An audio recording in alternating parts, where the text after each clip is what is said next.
Welcome to Her Remarkable History. Remember, to support our channel, please subscribe. The huge funeral of Edward VII. King Edward VII succeeded his mother, Queen Victoria, the long-reigning British monarch, following her death in 1901. He was a king who would reign for just over 9 months, and when he came onto the throne, he was approaching his 60s, and he was the Prince of Wales for a long time. He did have the public approval of the British people, but he was a playboy prince, and because of his reputation with women, this would sour the relationship he had with his mother. On the 6th of May 1910, Edward VII died, and his funeral was the biggest gathering of European royalty that had ever taken place, and it was the last get-together of many royal families before the First World War. But what is the story of the funeral of Edward VII? King Edward VII throughout his life had smoked 20 cigarettes and 12 cigars a day, and he had been suffering with his health for some time. In 1907 an ulcer had appeared which was a form of cancer, which was cured using radium, and towards the end of his life he suffered with bronchitis. But whilst he was on a state visit to Berlin in the February of 1909, he lost consciousness, and in the March of 1910, he was at Biarritz when he collapsed again. He stayed there for some time to recover, but the king's poor health went unreported, and he did even attract criticism for being in France for a long time. He did return to Buckingham Palace weeks later, and he was still suffering from bronchitis.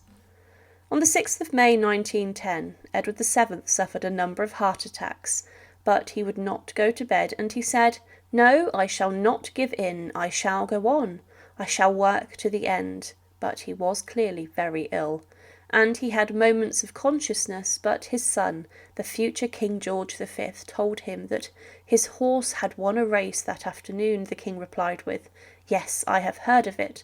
I am very glad." And these were his final words. At 11:30 p.m. he lost consciousness, and he was then put to bed, and he died 15 minutes later. Alexandra, his wife, would refuse to allow Edward's body to be moved for 8 days following his death, and she did allow small groups of family to see his body. On the 11th of May, the dead king was dressed in his uniform, and he was then placed into a huge oak coffin. He was then moved into the throne room of Buckingham Palace, and his coffin was sealed, and he was then laid in state. This, to begin with, was a private laying in state, but then on the 17th of May, the coffin was taken in a procession to Westminster Hall, where the public could come and pay their respects. This was the first lying in state in the hall for a member of the royal family. A short service took place where the coffin arrived, and choirs sung hymns and military bands accompanied them. On the first day of the lying in state, thousands of people waited in the rain, and 25,000 people were turned away when the gates were closed at 10 p.m. On the 19th of May, Kaiser Wilhelm II of Germany wanted the hall to be closed whilst he laid a wreath, but he was told that there could be a riot if this happened, so the emperor was taken in a separate entrance whilst the public filed past, and it's believed 500,000 people visited the hall during the 3 days that it was open. But then the state funeral took place on the 20th of May. This was 2 weeks after Edward's death. The huge crowds of around 3 to 5 million people gathered to watch the procession, with 35,000 soldiers guarding the route.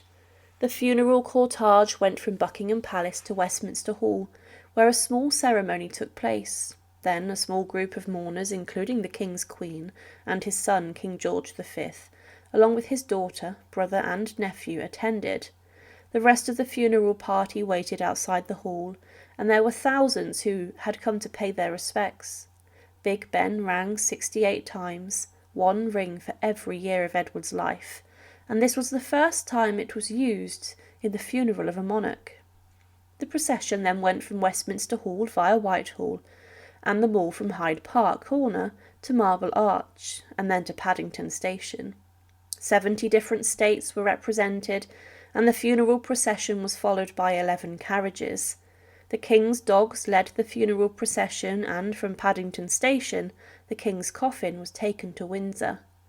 The mourners used the royal train, and from the station they continued to Windsor Castle, where a full funeral ceremony took place in St George's Chapel.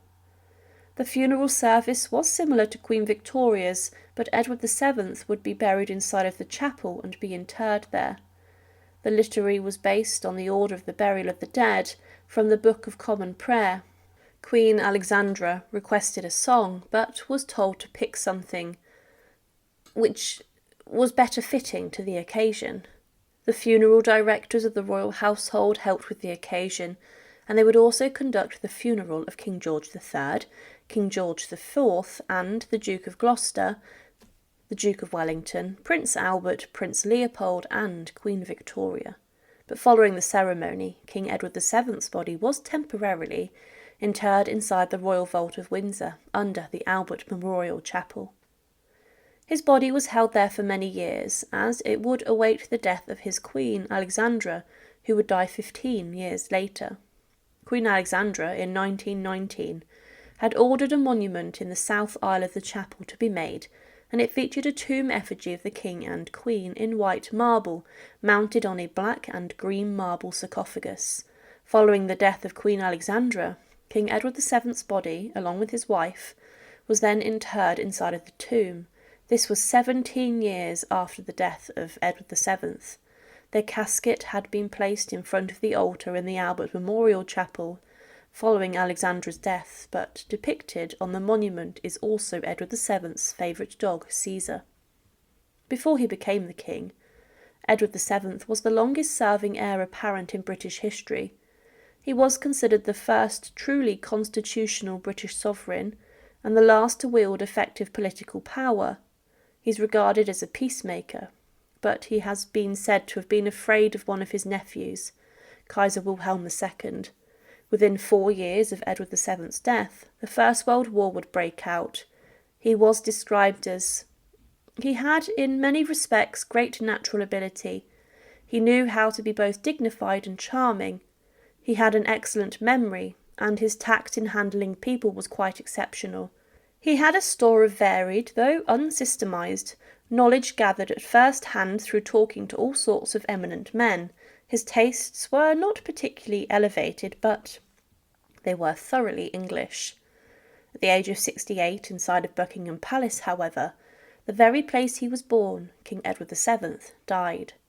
Thank you for watching, and to support, please subscribe to Her Remarkable History. Thank you.